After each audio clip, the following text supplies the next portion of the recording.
পিরোজপুরের ১০০ শয্যার জেলা হাসপাতালে প্রতিদিন চিকিৎসা নিতে আসেন ৫ শতাধিক রোগী।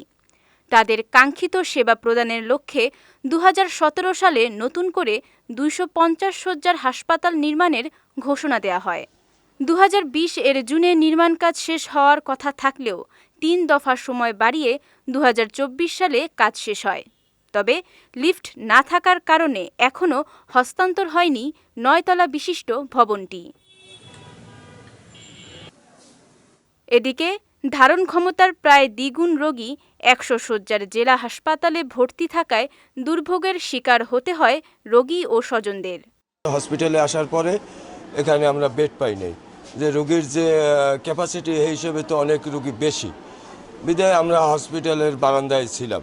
কিন্তু এখানে ২৫০ বেডটা তো হয়ে গেছে আমাদের, কিন্তু এখনও চালু হইতেছে না। শুনছি নাকি লিফটের কারণে ওটা চালু হইতেছে না।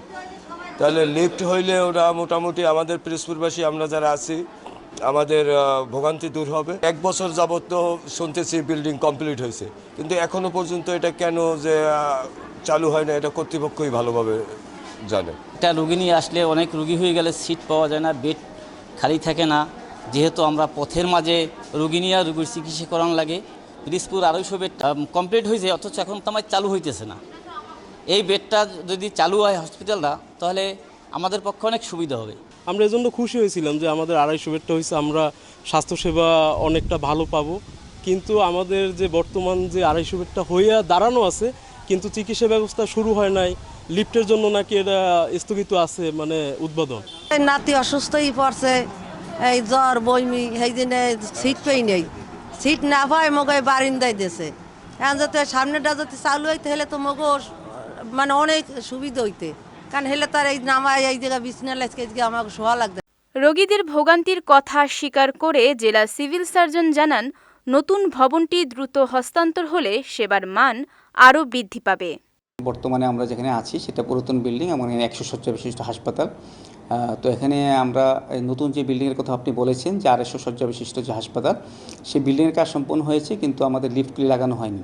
এই ৪টি লিফট আমাদের লাগানো হবে। যদি কাজ সম্পন্ন হয় তাহলে আমরা এখানে যদি স্থানান্তরিত করতে পারি, তাহলে আমাদের রোগীদের কাঙ্ক্ষিত সেবাটা দিতে পারবো। কারণ এখানে ১০০ শয্যা বিশিষ্ট হাসপাতাল থাকার কারণে এখানে অনেক রোগী আসে, আমাদের প্রচুর পরিমাণ রোগী আসে। এখন ডায়রিয়ার প্রকোপ চলতেছে, তো আমাদের এখানে প্রচুর রোগী থাকার কারণে দেখেন মেঝেতে থাকতে হয়, অনেক সময় বারান্দায় আমাদেরকে সংকুলন না হলে বারান্দা দিতে হয়। যদি আমাদের নতুন বিল্ডিংয়ে যে ২৫০ শয্যা বিশিষ্ট যে হাসপাতালটি এখন আমাদের আছে, সেটি যদি আমরা রিসিভ করতে পারি, তাহলে আমরা সেবাটা ভালো করে দিতে পারবো।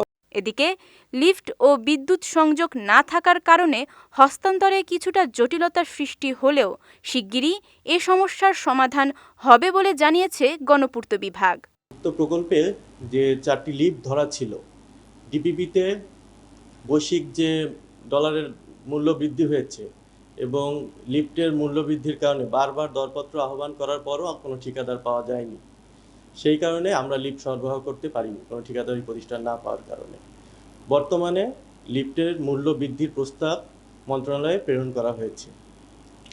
5th OP-তে এটি পাশ হলে আমরা দরপত্র আহ্বানের মাধ্যমে লিফট সরবরাহ করতে পারবো এবং হাসপাতালটি প্রত্যাশী সংস্থার নিকট হস্তান্তর করতে পারবো।